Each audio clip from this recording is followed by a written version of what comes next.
Yo, what's going on? How you doing? Yo, don't do that. Man, what's up? Ain't that much, Lewis? Louis? Lewis?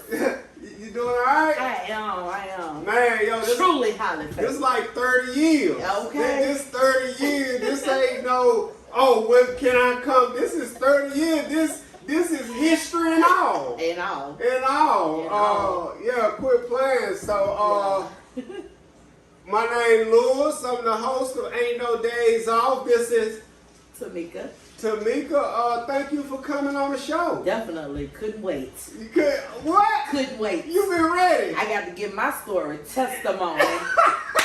Let's get it done. What life I can save today. Yeah, because that's what our story is for. You better know And they it. say we only got to remember one story, and that's our own That's story. our own. But you've been waiting Waiting. for real. I was really like, I'm going to South, and I'm like, how can I get on there? And then it's like, no, I don't want to do it because I don't want to drive. And you know, as soon as I asked you, you was like, all right. Yeah, I definitely. mean, as soon as. Yeah. Because in another way, because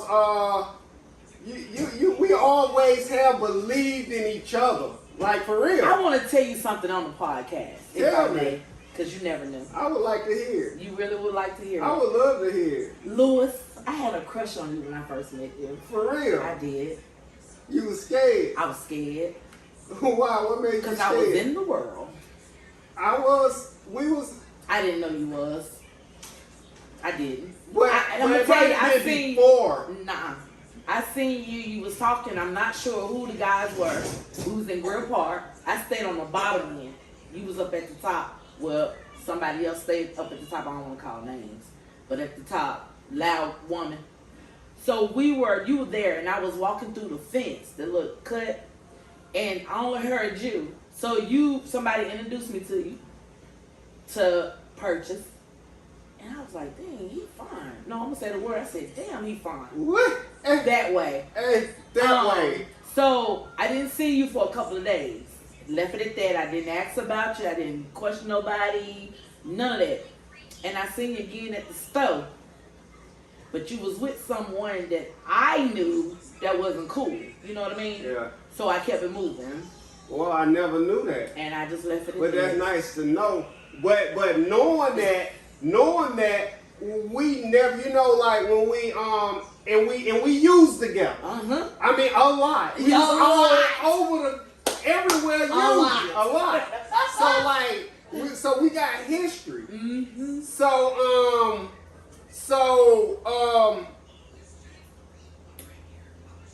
And there's never, you know, when we using with somebody, after a time, somebody throws some shade, stuff gets shicey, something get missing, they fall out. Mm-hmm. That ain't our story. But you know, my story is not that. I've never been that person.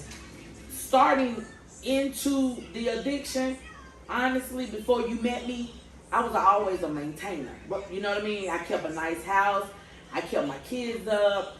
I took care of my sister's kids at the same time of my addiction. My sister stayed with me. I kept food. I didn't steal, rob, none of that from no one. It was my addiction. It was maintained. When it spiraled is when I lost my place. And I gave up. You gave up. I gave up. Yeah. And the addiction, it took over. So what I was talking about when I said stealing and all that shicey stuff, I say we fall out with people that we run with. Yeah. I say me and you. No, we that's, never I had went that. there because that's not who I am. Yeah, that's not, and that wasn't who. It Yeah. wasn't, and it was like, no, you gave me hell because honestly, I took it as though you saw something in me, because you did say that. Why are you here? When we was at a certain person's house, you said, "Why are you here?" Those words, and you wasn't the only one used to say that to me. And I took it, those words, I took it as you cared, you understood, and you knew in your spirit, your heart, that wasn't me. And that, for me, just for me, I felt those words alone kept me for not disrespecting you or not coming at you sideways or not propositioning, because I did have those feelings back then. But then as the years went on, I didn't see it that way no more. I started losing my hair, and I started losing weight. I started picking up a little bit of, oh, I get it. And, yeah, it just got to, I don't care. Like, we good. I don't, and in them streets, I didn't fall out with the guys. Yeah. I was always propositioned with them. Yeah. But with the women, I felt that they felt intimidated by me because the guys did flock to me because I kept my mouth closed. Literally. Yeah. Kept my mouth closed. Kept my legs closed. Because I was about the money. Yeah. You ain't finna give me no dope and say, let's bounce. We're not doing that. No. I need money so I can do my own stuff. You feel me? You always was a go-getter. You was gonna make something happen. You was gonna something had to happen. And in this day and time today, where I'm at today, I make it happen. I gave you a testimony just a little while ago, and that's where I'm at. I'm not finna leave what God has given me, and just because I'm falling short by the wayside a little bit. That makes sense. When did you start using drugs? What year? How old were you? I can't. Oh, yes, I can. Let me see. My daughter, my dad. I started using in '92. My 92. daughter. How old were you? I think I was around 22, 23. Okay. I'll be 55 in July this Ooh. year. That way. 55. That way. 55. I lived in Fairview Homes, and my kid's father was using at the time. I was pregnant. Didn't know. My mom and my dad used, so I was introduced by seeing it. You know what I mean? Okay. But I was very educated, very smart, college, high school diploma. I did all that. You know what I mean? Brains. I did all that. My mom kind of sheltered me because I was raised with my great-grandmother, my grandmother, and my mom in one home. So it was like, you don't. But I was still, I don't care. So when I got my first, Fairview Homes, I had my first child. She was 4. And then I met my second daughter's father. And of course, he was in addiction. And I just kept seeing it. So one day after I had my daughter, blah, blah, blah, I was like, you know what? What's the hype? And I took it there. We broke up. I lost my father. He was an addict. And it was like, I can't describe what kind of feeling it gave me then, because I was new to it.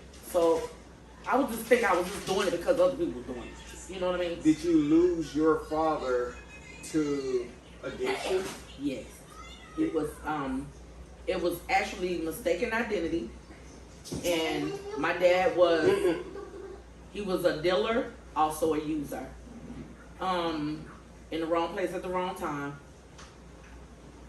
And I was pregnant with my second daughter. And I got jumped on because my daddy had drugs on him. Yeah. And baby daddy thought it was with me. And I got jumped on by him. Your baby daddy? Yep. We fought like cats and dogs. And he whooped you? Yeah, he did. Yeah. We were in addiction together. And things happened in his life. He moved on. Whatever. And I moved on. I got pregnant again. Not in addiction. I stopped it when I got with my last baby's father. And we, raised her together. Separated. Then I moved to Greertown. Then you moved to Greertown. So listen, how old were you? When I picked back up. No, how were you when your father passed? I was. Hold on 1 second. I'm sorry.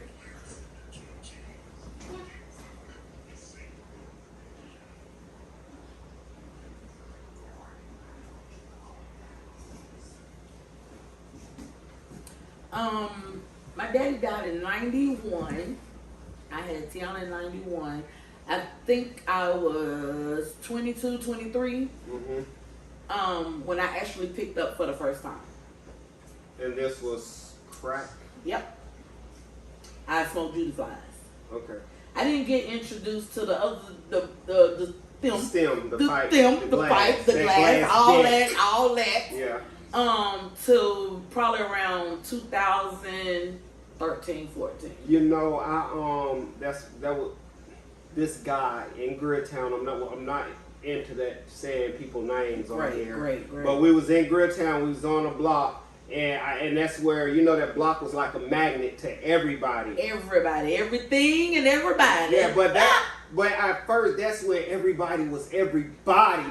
Family was family, friends was everybody. It wasn't a whole lot going on. Right. And this dude, that's all he used to smoke was Judy flies. And he would pace back and forth on them, just rolling Judy flies. That's all he did. Right. And I was curious. I was like, God, yo, I knew it wasn't weed, because weed don't smell. I smoke weed. Yeah. And I knew it wasn't cigarettes, but he would take the cigarette, break a piece, and sprinkle it in there, then take some crack and sprinkle crack over there, and he was smoking.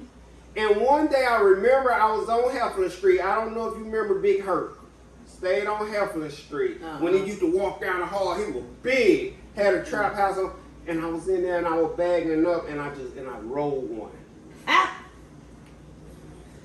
And guess who walked in the room? Nita Stacy. Oh my God. She came in the room. She came in the bathroom. I was so embarrassed because I had lit it up in there, and it got a smell. It's loud. Wrong. And she said, "Nephew, why you didn't call me?"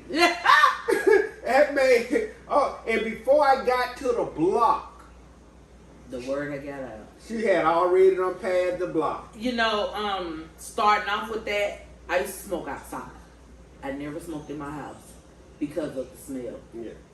And I would go on the back side of my apartment, and my daughter's window was up above. So, of course, you know, the smoke rises. I never forget it. Wow, what you doing out there? So now, I don't walk away from the apartment because there was a big old tree in my backyard. Yeah. If you remember that tree back there that fell. Okay. I used to go up under that tree.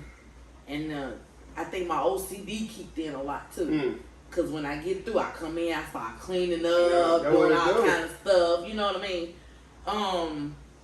When I got to Gridtown, I really didn't know anyone.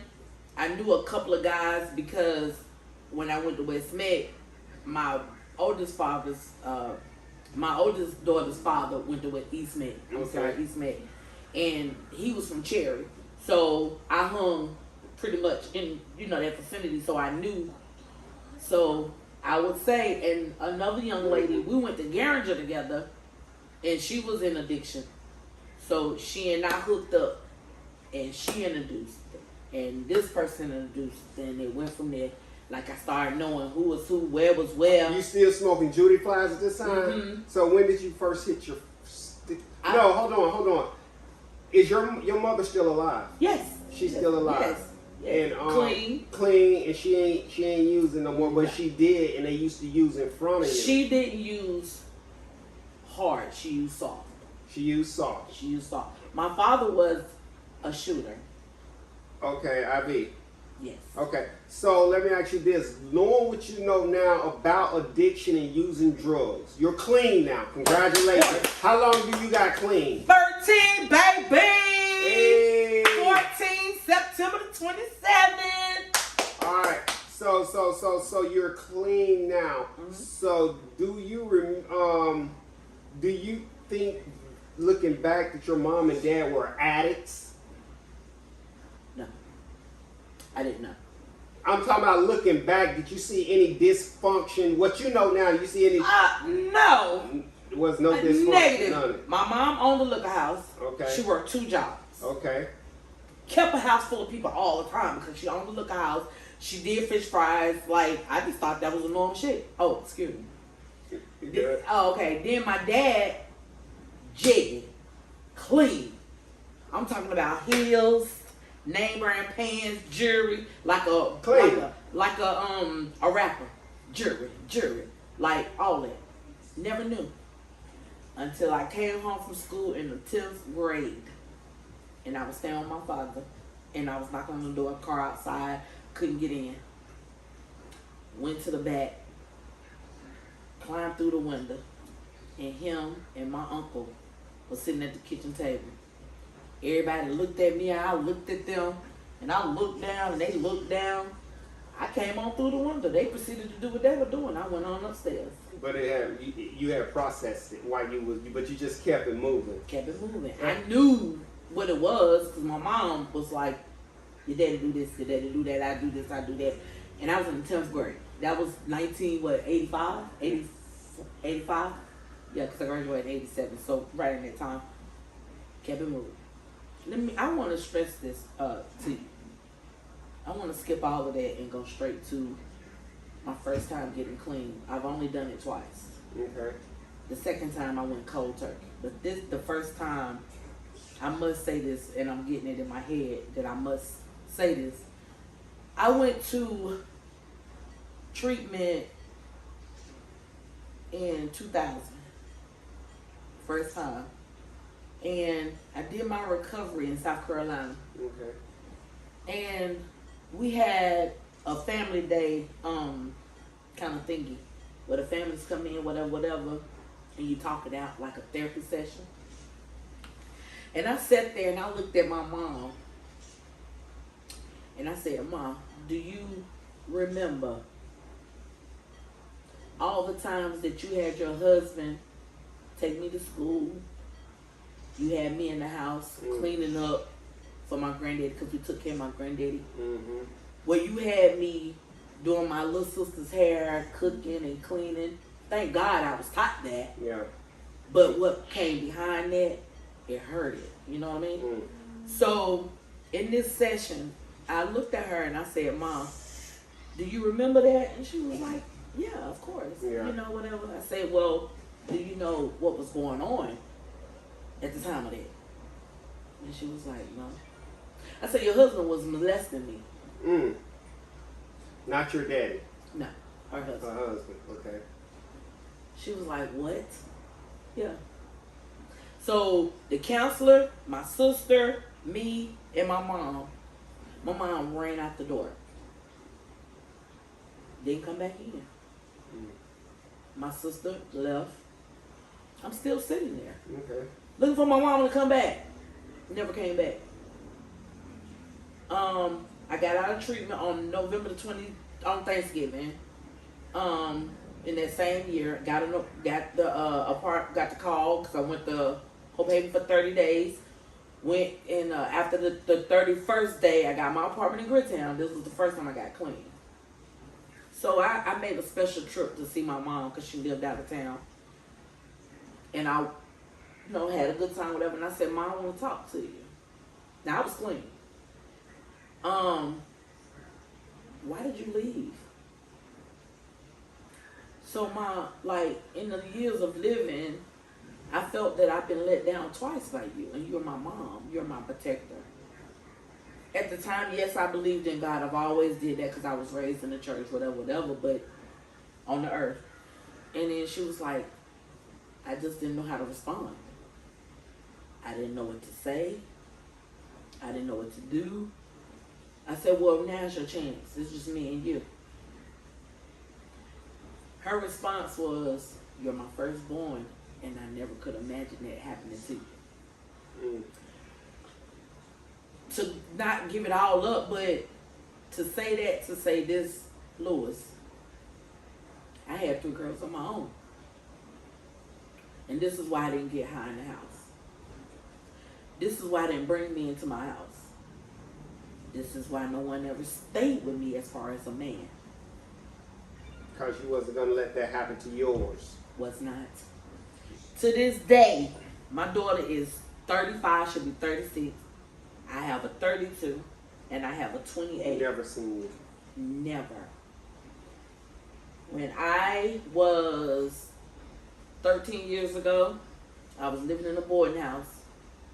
My daughter didn't have nowhere to stay. And I said, this is where I'm at. I had already relapsed and all of it. Life went on. I said, this is where I'm at, sweetheart. This is all I can do for you. That was the worst feeling to tell your child. She knew, but she didn't say nothing to me. And of course I hid it. Of course. Came home. My daughter was gone. Didn't even know. She packed up and left. I got a call from my mom. Like, what? Wait a minute, what? My daughter got on the phone and said, Mom, quote, get yourself together. I can't with you. My firstborn. My firstborn. I packed that stuff up and came up out that boarding house and went and stayed with someone you know personally. And they wasn't having it, of course. I woke up. I was asleep. Tsunami outside. Hurricane, you go outside. T-shirt, no brassiere. Thin pajama pants and some flip-flops. Standing on the porch. Raining like, I'm talking about a hurricane came through and I'm standing on the porch in the rain with this outfit on. I called one person. And as that person was coming to get me, I said, take it away. 13 years ago. Congratulations. I'm giving my testimony, and it's a lot more in there, Lewis. It's a lot more in there.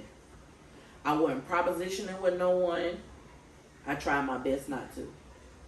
But when the hustle wasn't hustling no more, yeah, here and there, you know what I mean? But today, you're not walking through that door. You're not. You call it what you want. I got bills today, and I'm okay with paying them. I own my own car. Never have I had a car. Never. I own my car. I own it. Own it. Own. First apartment, the person that picked me up, he and I stayed together, asked to marry me and all of that. I thought that's what the thing to do. Now I'm clean and I'm seeing some progress here. Picking up weight, looking cute, but I'm not at no NA meeting. That was for me. Now I don't know about, that was for me. Cold turkey. All that. And I sat back in that room and I was like, you know what, God, you didn't put me here to be here. So I told that person, look, I need to do this by myself. I got a couple of years clean, but I still need to do this by myself. Not saying that my mind or my thoughts or my feelings or the taste or anything was coming back. I just took a moment for Temika. Because getting clean and jumping into a relationship at the same time, it was a lot and I was moving fast. You said something very important. Earlier about you was being molested by a family member. Mm-hmm. But do you think that goes on a lot? Why don't people speak up when it happens? I can't give you the reason why people. I can give you the reason why Temika. Why? To think that far back, I didn't want my mom to be mad. I didn't want him to hurt me even more. I didn't want my sister, because she's 4 years younger than me, I didn't want her to know. So as a person that I was like, there's no doubt about it. I know it wasn't my fault. I know I was a victim. There's nothing in my mind that tells me otherwise. Well, what did I do? Nothing. I was a victim and they were sick.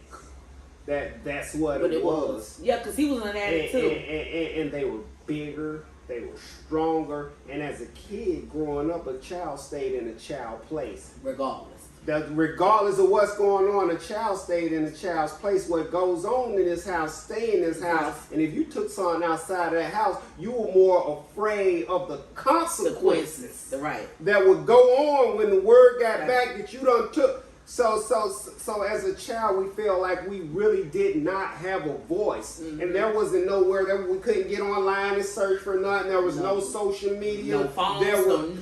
There wasn't none of this stuff. So we just had to stuff that pain, stuff that pain, and until we started acting out in areas. And then when we done some work on ourselves, we look back like, what was the root of it? Like, what made us, like, why did we decide to go put some crack on the stem and put it in our mouth for years? For years. Why, like, what made us to chase the corner of a bag for years? For years. What I don't understand is, when I was going to meetings and I hear in the meetings, I was molested, I was beat, I was this, I was that. Lewis, I don't think that was my situation. And what I mean by that is that just because I was molested or my baby daddy beat the crap out of me, or because my mom and my dad was on it, or they did what they did, I don't think that was the reason why I went there. That ain't, and that's the thing. That ain't got to be the traumatic event that it could be something else. But let me ask you something. Have you worked on Temika in the 13 years to find out? Because there had to be something there that once you picked it up, you couldn't put it down. And since drugs is a feelings disease, we use it to fix a feeling. Like, what was I feeling? Like, what made me smoke up my house, smoke up my car, smoke up my relationship, smoke up my kids? Right. And I'm not saying literally we smoked it up. What I'm saying is we put the drugs first. The first time, like I said, I never searched that the first time. I never searched it. They were in my home and they was indulging, and I said, well, what the fuck? I want to try it, see what's going on. Now, the second time, it was the pain of the streets. It was the pain of losing my home. It was the pain of not being who really I was. Because at the beginning of this conversation, I was raised in a home where my mom sheltered us and gave us, and we were educated little ladies, and she gave us everything. We was clothed well. My dad, he didn't live with us, but it wasn't a problem for my mom to pick up the phone and say, I need her to have some, at the time was forces. Facts. They were Air Forces, but they was the canvas kind. And they came. The Chuck Taylors, the bell-bottom jeans, and the all of that. And I'm pretty sure if phones and computers and all that was out then, I would have had that too, because my mom and my dad provided that for us. You know what I mean? No, I haven't took the time, Lewis. I didn't the first time. The second time, I just said, why, Temika? And I think, and for me, I think that's why it was so easy for me. Like, honestly, if I wouldn't have been standing out there in that rain, I probably would have kept using. I didn't have a place to go. I didn't have a job. And I was about to lose the relationship with my oldest child. And I would refuse to do that. I couldn't. So that was my pain to say, I'm done. I'm done. I'm done. I gotta get me a job, and I gotta go. I gotta give me somewhere to stay. And when I did those two things first, and I saw how things were adding up, and I was saving, and I was this, and I finally got that place, but I had the help of someone else. My daughters, they came around more and more and more and more and more and more. I remember I was, like anybody that know me, like, I'm an open book. I'm an open book. Like, I ain't got to hide nothing. Like, I did what I did. Like, it's a lot of stuff I did in act of addiction. Like, I stole, lied, cheated, sold myself, hustled. It's a lot of things that I did in act of addiction. Mm-hmm. And I remember, like, when I was first smoking, I started off smoking Judy Flies. And then my life made my life unmanageable. All the way. All the way. Judy flies, just rolling the crap. Oh, I ain't even hit the stem yet, but I'm already like 3-4 treatment centers in, lost the car. I'm already in. And I remember I was sitting in a hotel room. It was me, Barry, a black dude, Mexican Latino woman. It was like 5 people in there. I ain't never hit a stem. But I ain't worried about, I'm with Barry, I ain't worried about nothing either. Like I know what, yeah, and this is like day 2. Like I only knew him like 2 days. And like I got, like I'm on the bed, I got like a case of cigars, cause that's what we gonna do. And I'm rolling, and they was over there hitting a stem. I know what a stem is. They was like, yo, you just wasted it. I hit that stem. Why did you say that? I don't know. I hit that stem for the first time. I knew it didn't have to take me. It didn't have to take me like I wasn't the one. I wasn't like I was undecided my first time. If I was gonna, I knew right then. When I was finally able to collect myself because I had got into one of them and I heard that train. And I had got in the car, and I went, and I got me 4 stems. And some, I know how to make it. I know, I'm from the streets. I know all about what you need the choy, the brillo, the lighters, and all that. Got like 8 lighters, and I continued to chase that right there for a long, long time. And I started off with a medicine bottle and hyped it up with the hole and the cigarette. Yeah. And about as same as you in the room, and she passed it over, and I was like, what else am I doing with that? I'm talking about 101. See, you put it to your mouth, and I'm like, well, damn, I just keep cussing. Is that what? And I'm like going cross-eyed, like, is this how this go? Got home. Kids was gone for the weekend. Went and got my own. I said, okay, I can do this.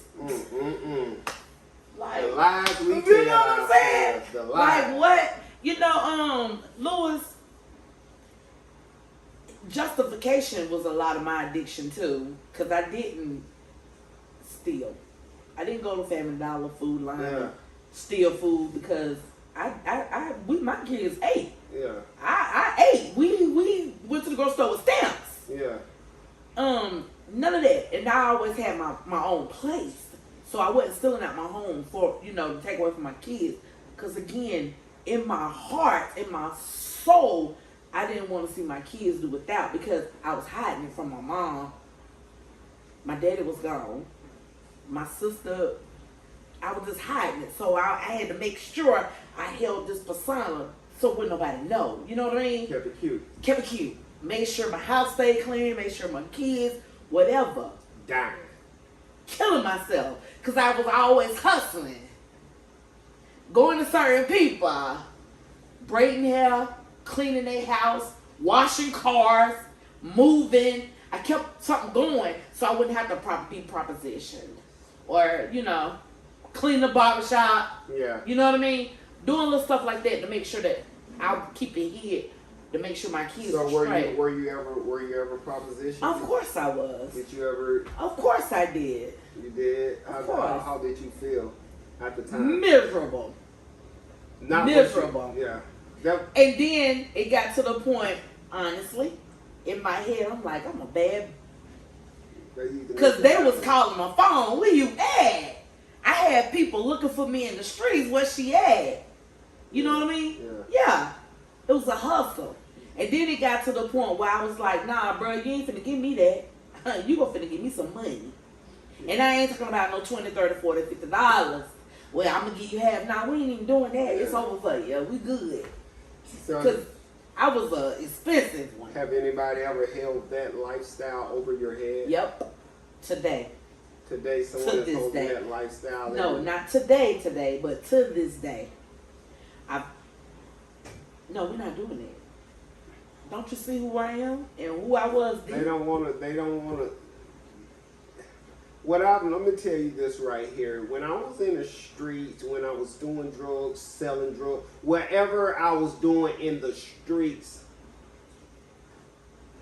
there was a lot of love there. I thought there was a lot of love being portrayed. Mm-hmm. But when I got my life together, got up off the street, I ain't smoking dope, I ain't selling dope, I ain't hanging around.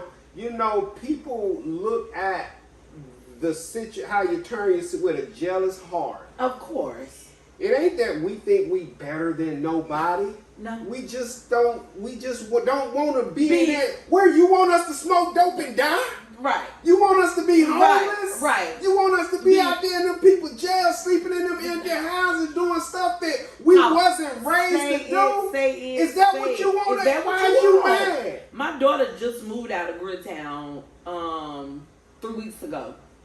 So of course I was still going because my daughter lived there. Mika, let me get $1. I ain't got it. And honestly, I didn't. Yeah. Well, give me a ride to Food Line down there on Eastway, because I'm at the Food Line up here. Like, no, I'm not. Oh, there you go. No, because for real, I say no because I feel like if I put you in my car, I'm going to end up losing my car, or we finna go get high. And we can't do that. We can't do that. So that's my process of saying no. It ain't because I think I'm better or nothing like that. I read a passage in my phone every morning and every night. Every morning, and it chimes me when to read, and I read. And then I take that teaching that I got on my phone and I read it in my Bible so I can further on what it's saying. How can you walk around and say that you are clean and serene? And I don't tell nobody I'm an addict. Okay. I don't say I'm a recovering addict. Well, everybody got their own process. Thank you. So, for me, it'd be like, I'm reading and it's telling me, you can't say you're better because now it's kind of like a judgment if you're saying you're better. It's kind of like a judgment. That's making sense to you? I'm going to tell you, I want to look right here and say this. Because sometimes that's how it need to be said. I'm not that person that I was when I was smoking dope, when I was selling dope, I'm not that same person. Right. I've come too far to let anybody knock me back to where I have been. That's it. I've done too much. I got my family back in my life. I got a place to live. I got a car. I got health insurance. I'm not. I got vision. I got vision. I never took off my glasses doing this when I'm finna get serious. Okay. Like, I got people in my life today that love me in spite of. I'm talking about love me in spite of. If I showed up at their house in the middle of the night and I'm all cut up and dirty, guess what? They're gonna let me in, feed me. I'm talking about in spite of. So now you mad because I don't want to go back messing with you. I'll be back doing that. Messing with you. And I hear that. I was there, the same person. I was there when you called me. Like, okay. Thank you. Because I still don't owe you nothing. Tamika, and then when we go, and then if it was the case and we go back, the same person that sent us back, get what they're gonna say? I told you it wouldn't last. I told you it was just a matter of time. Listen, I don't had it from the person you called earlier. All of them, when they see it was, and again, 2, 1. I want to call her name so bad. Me, her, and her, and another one. Okay. In this God rest his soul was in the house. I'm tired. Everybody. I'm gonna get right. I don't know about y'all, but I'm gonna get right. Yeah. This was before I went to the house when it started raining. You got me? I'm gonna follow you. Okay. All of us got clean. Okay. I'm the only one still there. And I calls this person. I sees this person. Oh, don't be effing with me because you this, because you that. I'm good. I'm good. I don't. You following what I'm saying? I don't let people throw that stuff up in my face about I'm better than, I'm less than, because anybody that know me know if you need some help, Louis gonna help. If you need some help and you reach out to me, I'm gonna help, and if I can't help, I'm gonna send you to the place or with some people. I know some stuff. Yeah. So you can't throw that up in my face about I think I'm better than. I ain't going back to the crack house. Listen, I ain't about to be waiting on at no stores no more. I ain't gonna be trying to cop short no more. And you telling me you ain't taking my $9 at the end. I'm only taking 10, and I got a $5 and $4 bills, and you tell me, oh, I got $20 in change. Yeah, I'm not doing that no more because you think that I think I'm better than. No, I'm not. I'm better than I was. I bet you that. You can go better than where I was. You can go downtown and look at my rap sheet. That way. You can go look at my rap sheet and say that. That way. Yeah, listen. Yeah, because when I'm in act of addiction, I get locked up. I go to mental health. I go to detox. I be homeless. You can go to the shelter and see when the last time my name been on an overnight list. Well, by the grace, I didn't have to do that. But let me tell you this too. That's why I'm over here laughing a little bit. You took someone in, and she and I was close in the addiction. And I called you and I was like, what? You took contact me. And you know what you said to me? What? I bet you don't remember. Nope. I don't remember. I remember what you said. I don't even remember who it is, but now you about to tell me and everybody else. I want to hear. I ain't gonna call her name. No. Well, no, call me what I told you when what you said when I called you. You were on the asking phone. me for help. Yeah, no, I was done. I was good. But that same person, the four of us, that same person was still using it, and I was clean. And what did I tell you took that person in, and I called you, and I was like, well, dang, if you took off, why you didn't take me? You don't remember this conversation? I was living on I don't remember. You got to tell me. What you said was, Temika, you strong. Those are your words, Louis. And you came to my house when I stayed on Independent. And you was clean? I was clean. I was already clean, yeah. And you took that person in when you moved out of town. So you had a house? Yeah. And you asked me why I didn't take you? Yes. I said, why you didn't take me in then? You was like, because you strong. What, like, you want to regroup with no, I think I know what you're talking about. What were you talking about? Take you into my house or wherever I was living to live with me? Listen. But you said you had a place. Let me start over. I'm gonna say the name, okay? No, not if it's bad. I won't do it. I'm gonna give a fictitious name. Okay. John Doe. Okay. You had took John Doe in. I was already clean. And all me, John Doe, and some more people was supposed to been together and all that. So I was clean, and you kept saying, "Have you seen her?" And I was like, "Yeah, blah blah," because we still all three still kept in contact. Okay. So you took John Doe in, and you and I was looking for her, and I was like, "I hadn't seen her. You hadn't seen her. Well, if you see her, let me know. Okay, I'll let you know." And you took her in.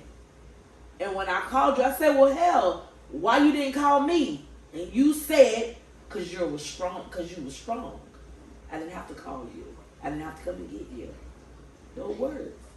But was that, I'm saying though, because I'm still kind of lost. Was that a negative thing I told you or a positive? It was positive.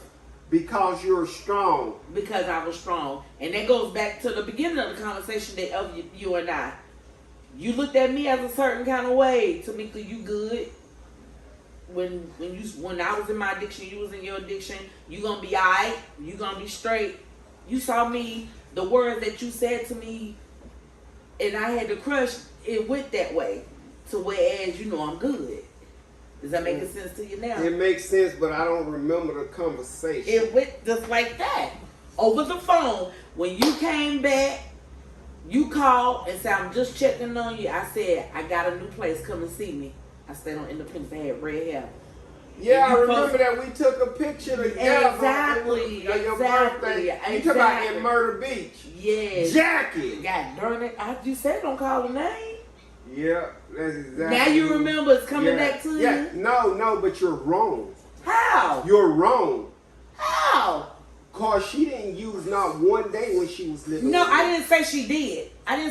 Oh. I said basically now since the name been out there, I was already clean and you took her in and she and I were gonna get clean. Get clean you were together. asking me why when you was not. Yeah, clean. why you didn't come and get me too? Because You got her. You got to remember, this wasn't no spur. I was already down, Exactly. And then I came back to visit, and I seen her, and I've always, from when we used to hang on Orange Street, and I was like, yo, do you want to change your life? Yes. And I'm going to tell you something. And you said the same thing to me because all of us was in the house together. And I'm going to tell you. And you. when you got her, I was already clean. You was clean, yeah. So I'm still saying why you ain't get me. I took her down there. Bro, she done picked up weight, skin, started. I got pictures in my phone. I'm talking about beautiful. Start looking, yeah. I'm talking about up under that skin and body. There's a beautiful person there. Mm-hmm. And then, and I'm gonna tell you something about addiction because like we lift people up. And I know, and I'm gonna use me. When it was time to get high, like I didn't care what nobody was doing for me, what they had done did for me. It was time to go. If you don't get me up out of here, I get myself up out of there. She came back to the beach. She came back to Charlotte, and it was a wrap. I'm gonna show you pictures. I seen. I don't think you. I'm gonna show you. I pictures. still see her to this day, and I embrace her. And she embraces me. I saw her 3 days ago on McAway. And that's why I love her. I love her. Yeah, right. Of course. I love her. And another one that said it, her brother is my friend. Okay. And she said it to me, I'm so proud of you. I'm so happy for you. And I just looked, and then she was like, I know you want to say something. No, I don't. No. The choice is yours. We sat there together and made a choice. I was real about mine. And I'm still real about it. But that don't make her not being less real than you. No, it does not. I like I said, I went to detox dozens of times to get clean. Every time I went, I was dead serious to me. In my heart. Right. I had done through all, not the first couple of times. I wasn't looking back. I wasn't serious because I stashed my stem, my lighter, my brill, all that stuff. I hid it so when I got out. But when the pain got great enough and I started running back up in there, like when I became jobless, homeless, unemployed, unemployable, when that desperation started, I was catching charges back to back and I didn't know what to do. And I was wanting to commit, and I was wanting to step out in front of a bus uptown in Charlotte. Uptown Charlotte, I wanted to step out. I just wanted the pain to go. You ever been broken? I mean, you just in so much pain, like you walking around like everything is all right and everything is not all right. Standing on that front porch in that rain like that. That was it. Everything is not all right. I am broken. That was it. And I'm looking. I am a shell of a person. I am a shell. Like I am broken. I'm spiritually dead. And I wouldn't let nobody get close enough to me to see it. Mm-hmm. Had I had some friends or a significant other or somebody they would have saw it at the time, but they could not see it because I didn't let nobody get close to me because our experience is if you get close to me, you was going to get me the first chance you got. And I wasn't going to let you. I was going to get you before you got me. Mm-hmm. And that's how I lived, but I was broken. I was broken, like I didn't know what to do. And this ain't nothing that my family did. Mm-hmm. My mom and dad, good people, church work, good up, productive members of society. Like none of my behavior did I learn in my house. Mm-hmm. Everybody that don't come from that broken home. Yeah. And like you said, just because your parents used, it wasn't broken.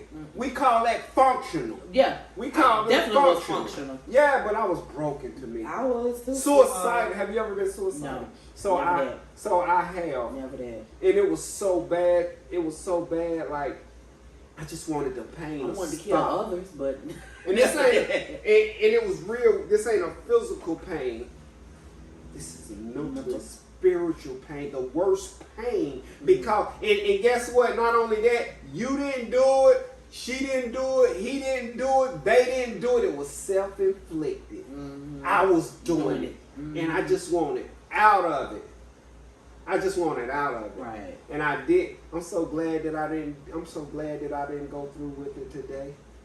I'm so glad I didn't go through with it. Let me ask you this: why did you move to Myrtle Beach? So, cause a lot of people cause when I tell my story sometime, like my clean date is March 13th of 2016. You knowing me, you knew in March 13th of 2016, I was balling. Like for real. Like it was like some, like it, like it was some stuff going on. And come on, if you got the answer, I can. Oh, like it was some stuff going on, but I need the answer. I moved to Myrtle Beach because I had got robbed in Greertown. They didn't get nothing, but a little bit of what I had. They didn't get no cash or nothing. And at that point, I was making my exit, and I told myself, okay, when this is over, I'm leaving. So I went to Myrtle Beach on vacation, and then I came back, stayed 2 days, and just moved. If I wouldn't have moved, ain't no telling where I would be today. Ain't no telling. So that's why I really moved to Myrtle Beach. For me, Lewis,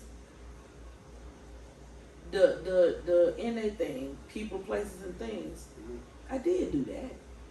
I did. I started going to Greertown, and my daughter stayed there, where it was. I got a new phone, changed my number, took everybody's numbers out. The old phone, because you transfer it over. I took it all out. I stopped associating myself with people, all that. I got a whole new setting. That's how I became a manager within 3 years. By the grace of God. So that concept of the NA book, for me, is true. I didn't work no steps. So, I didn't do the step thing. I didn't go to no meetings. But just because that a 12-step program, that's what I call it. It's my thing. I don't think that is the, like that 12-step program, like it ain't no monopoly on recovery. Like it's not one size fits all. What works for me may not work for you. Right. And it's a lot of times when I hear like everybody think just because their program worked for them, like it's supposed to work for everybody. Negative. But that's not true. Negative. I know people that's done quit cold turkey and doing good, and they're very happy, and they're not dry drunks and or not dry addicts, and they're very happy and they're productive. I know people that done went to church and they're very happy and they're very productive. I know people that done got on another form of medication and they're very happy and they're very productive. You know, I know people that done got done got this recovery all kind of ways. I don't think it's just one size fits all. No, and I'm not saying that. Because like I keep saying every time I talk to you, what's for me is for me. You better help somebody. And that's why I was so anxious into talking with you. I just didn't want to drive to Myrtle Beach. We really needed to have this conversation. But I was done. When I say I am so relieved. Sometimes I'm happy, sometimes I'm not. And that's because of life on life terms. We human, we have emotions. Exactly. But I'm so happy because I'm not out there. I'm so happy. But by the grace of God, there goes I would never in a million years would imagine me being a manager able to make scheduling, able to do inventory. I never thought that. Never. In the job community, I never thought that. Never. Let me tell you what makes me happy. Is that we saw each other. You know what I mean, and for me to see you today with a job, a house, a house, a car, see you on social media, you with your family, and all that like, I'm not no secret hater. Like, I'm not the person that, I'm not gonna act like I'm happy for you and not, like, that makes my spirit so happy. I'm talking about a place like on the inside that just leaks for you. Like, I love that. I'm a fan. You see what I'm saying? Because it looks good on you. Thank you. And I tell all, it looks, I'm not talking about all, I'm talking about it looks good on you. I never, knowing we've been to some of the same place, I never thought I could live without drugs. That part. I never thought I could wake up every day without drugs. I never thought that could be possible. That's how I feel when I come through my door every day. Every day. And that's what, honestly, by the grace, don't get me wrong, that's what keeps me going when I walk in my door. When I turn my key to my car. When I turn the keys to my apartment. When I turn the keys to that safe. Do you hear me? Couldn't have been that way. Because I'd be in jail because I've been on took the whole safe. Let's keep it real. That's what keeps me sane and going and happy. And that's why we say anybody, if they want this recovery, they can find it. They can find it. You can find recovery. You can find a new way to live. You see, we both, like, you're on your spiritual thing, I'm on a 12-step thing, but we are both in recovery. Oh, definitely. We are both in recovery. Definitely. This is results. This is results of it. That's what happened. And that's what keeps me going. Yeah. Louis, listen. You're not. Listen. I'm seeing it. Like, you ain't got the, like, and now we in a place where we done told so many lies. Now we ain't telling lies no more. I might tell a little fib to that thing over there, but to these people or persons that I know that needs me, it's not happening that way. People trusting us today. Yes. Giving us for keys. Giving us houses, giving us cars. And then you stay. Man, I'm telling you, I'm not giving this up. Anyway, man. It feels good to go in that building and that lady say, have you counted the safe down, Temika? And I give her a response right then and there. And she go behind me and what I told her was in there is in there. I want to talk about something else, though. It's a lot of our family and friends struggling. Yeah. They don't want to say nothing. They're struggling in silence. They don't want to reach out. They don't want to, how did you do it? What can I do? I have one right now. And we don't lot, and a lot of people that we know in common done died, done passed away because of it. I have one today, a couple of days ago, a couple of weeks ago. What should I do? What should I do? Well, I could give you some things that you should do, but it's up to you. What you want. Because it's going to keep going. I still love you no matter what. I'm still going to be there for you no matter what. I can give you some things to read. I can give you some things to like put inside of your heart and your mind. I can give you all of that. But it's not going to stop until you do it. Until you ready to stop. So, now you justifying. So I'm finna get off the phone. Because if you're going to come back with some justification, I don't want to talk to you. Because now that's making me feel like I'm wasting my time by you calling me and asking me what. You know what I mean? So, okay, I'm going to listen.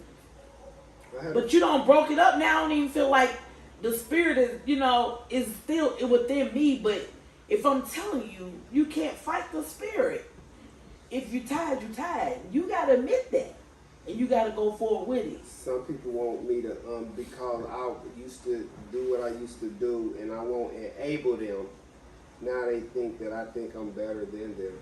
You're not. I'm not enabling nobody. Like I had to get mine out the mud. Like I didn't. Like, okay. Yeah, I had to go do some things and say some things and see some people to get mine.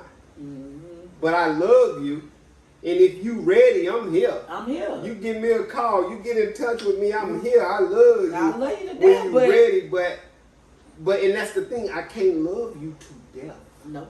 I can't love you to death. What that means is I can't give until you die. I don't want that on my. I don't want that on my hands. Yeah. I'm not ready to do that. Mm-hmm. But when you ready, I am here. All the way. And I'm an addict. And I don't know when you're going to be ready. I just know every time you call me and say you ready, I'm going to be there because I don't know what time you're going to be for real. I can't measure the desire of your heart. You ain't finna be that wolf in sheep's clothing. We're not doing it. So when you're ready, let me know and I'm going to be there always. Oh. And it's definitely a family member. So I love that person. God knows I do. But I'm not going to sit on the phone or in person and give you the tools or give you